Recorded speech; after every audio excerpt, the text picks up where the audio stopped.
All right. Hey, welcome everybody to another exciting video. This is Chess with Luton Fazwe, and you are, let me recline and just relax. You are chilling with Luton Fazwe, and we are looking at game 3 of the Steinitz Chess Festival 2024.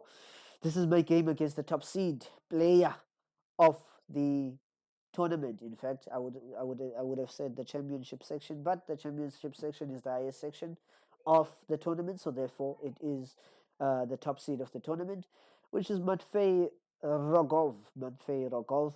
We are going to be looking at that game to see what happened there. So, without further ado, in fact, let me just jump into it. Um, I have the white pieces in this game, and I should say that as I sort of entered into this game, I was kind of, a bit nervous. The guy had beaten me twice. We played a game, and then I touched the wrong piece, I lost. We played another game, and immediately in the opening, I played something incorrect, and he just gave me a fork, and I lost. And so we are in this game now, and those two games are still, playing a role in my mind. So yeah, but anyway, we go in. Let's go into it. So the first few moves are just your general moves. I'll try to be as quickly as possible as to not make this video long-winded as well as the previous one. So we try to go as quickly as possible. So this is the Miran variation of the Semislav, and here it plays the move Bishop d6, which I was not used to. Usually people play the move a6, and then you play sort of e4, c5, and either you play e5 with the idea that after c takes d4, knight takes b5. This is all theory. You can look at the games of Vishwanathan, Anand, or some players also play d5. Yeah, Anand is sort of the expert in this. So yeah, I hadn't studied this in a long time as well. So yeah, anyway, let me just remove this pop-up here. There we go. Beautiful. So anyway, he played bishop d6. I think there's also another move like bishop onto b7, and then after e4 you can play something like b4, but anyway, it's fine. Let's go to the game. Bishop d6, castle, and I played e4. And here, of course, he is compelled to play e5. And this is the first difficult position because I did not want to activate his pieces, so I played d5. I mean, if I take here, then knight takes, bishop takes, and this move f4 looks nice, but it might just run into some troubles for um, for white. So rather than going there, oops, now what happened here? All right, so rather than running into trouble with that, um, we rather played safe. So after e5, I played d5, just keeping it simple. Pawn takes b4, and of course he's now sort of targeting this pawn here. So knight onto e4 is forced, attacking the bishop, which means that he doesn't have time to capture this pawn. Takes, and he plays f5. And yeah, f5 is a great move. I mean, there's no diagonal pressure here because of the pawn on d5. So therefore, this is a very good move for him. Bishop onto c2 played, and now he plays a move which I sort of think it's a mistake. He plays queen onto f6. I think knight onto f6 makes sense with the idea that the knight is heading to g4, supported by e4, and you might look forward to stuff like a Greek sort of sacrifice on h2. So I thought perhaps he would follow this type of logic in dealing with the position. But queen onto f6, even till now, I'm not really as sure what its idea is. So I played the move knight onto g5, and the idea is that the knight is heading to the e6 square. And yeah, here I wouldn't say that I have a good position. I mean, my position is a bit worse. These two pawns are very powerful, but at the same time, I have some play in the position as well. So bishop onto a6, also another move that I'd sort of criticize because I thought like a move like knight onto c5 sort of made sense to me. The knight goes to an f2 square, e4 is going to be entering, and you might be playing for stuff like that afterwards. You can put your bishop on a6 only when there's some direction towards the d3 square. But I mean, yeah, just moving the bishop away while the knight is going to e6. Yeah, didn't make sense to me. So yeah, bishop onto a6 played, rook onto e1, and now he plays e4, which unleashes the bishop heading to h2. But I had planned for this.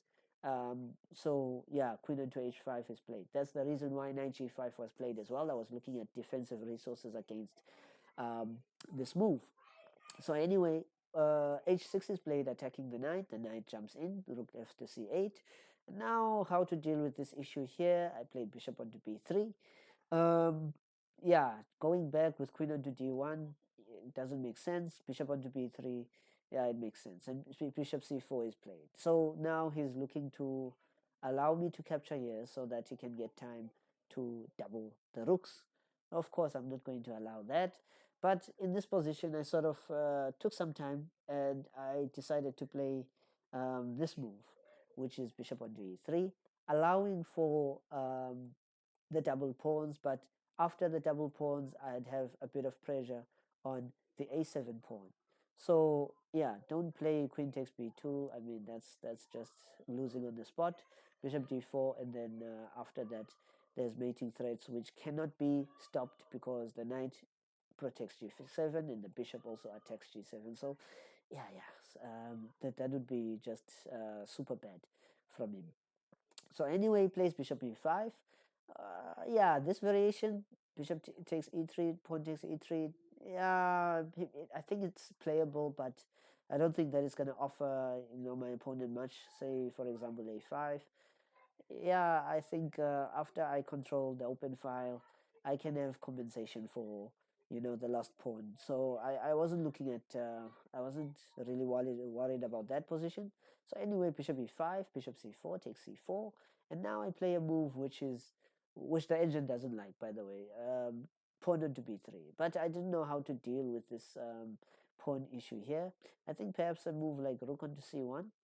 um, of course, he cannot challenge here because if he challenges, then I just take rook takes c4, and after takes c4, there is queen onto e8 attacking the knight, and if the knight returns, then the knight takes, queen takes, and eventually I'll get the piece at the end. So he cannot challenge there. But after rook takes c1, yeah, I think perhaps I might have gone for that. Bishop takes b2 and sort of activity that I am getting in the position. But yeah, anyway, I went for b3, rook c3, and then rook on a to d1, sending the rook into the center.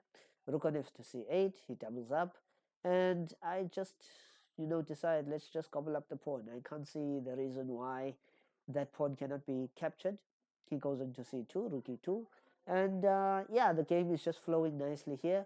Of course, you could try a move like g6, trying to, remove the queen from the protection of the rook, but I had planned that rook takes c2 is what I was going to play in this position. And if he should take on h5, it damages the king side, and after rook takes on c8, at least I have the two rooks, and yeah, the structure is damaged. If I can control these two lines here, I think that I could be doing great. Even this line as well might prove to be a bit dangerous for him. So that should be already some red flags there. So obviously, rook d2, queen f7. I like this move because the idea is that should I still continue with my idea and rook c8 check, king h7, all what you see is that the queen is attacking here, and at the same time there's also the h2 threat as well. So obviously I saw that and I thought I don't like the resulting position. So here I took the queen takes and now knight d8. Of course the rook cannot take because the rook on c2 would be hanging. So he played king onto f6 and I just took the rook and knight onto c6. And I should say that in this position I had totally missed the idea that when the rook takes on a2, it's attacking the bishop on a7. Um, when I played knight onto d8, I missed that idea. I only saw it when we almost got to this position. So I was counting on the fact that I'd be getting this b4 pawn for free. But unfortunately, I had to humble out and sort of bring the bishop back first. And then after rook onto b2, this was for me like a shocker that he actually played this move, because he loses on the spot, unfortunately for him. And he tried to save his game, but I mean, it's totally gone. So we start with, first of all, it's a theme that you have to notice, that you know the king and the rook are in the same line. So takes, you cannot take with the king because it's bishop and check, and I get the rook. So knight takes e5. Bishop d4 attacks the rook, but now you can see that this pawn is threatening to make a queen. So he has to, unfortunately, abandon the pawn, because if he takes the pawn, this pawn pushes, he won't get time to stop it. And if he tries for these type of lines, I can just take, and after take here, that should be winning, because after king takes, then d7, d2, and I queen first. So that should be, generally winning. And if he yeah, rook on to d2, d6, rook on a8, and here I just win the piece. So yeah, it was a nice game that he tried to fight on, but I mean, it's over. So yeah, the game ends there, and that's where he resigned. Yeah, this was a good game. I mean, it was very nice for me to win that way. And I mean, I was entirely happy, of course, to win a stronger player than myself was was very good. But yeah, and also to get my revenge for some of the games that he won against me, felt good, felt good. So yeah, at this moment, I am at 3 points out of 6, which means I've won all my games. We are heading to round 4, and yeah, some hiccups get to start from there. But otherwise, the first 3 games were excellent from myself, and yeah, I enjoyed them a lot. So yeah, guys, again, subscribe, like, share, and don't forget that we'll be having a group, Chess with Luton Vaswe. If you have, comments and questions on the games, please just, drop the voice note there, and we'll play it online, and we'll also, do the video online as well. Otherwise, from my side, this is Chess with Luton Vaswe. I will see you guys on the flip side. Peace out.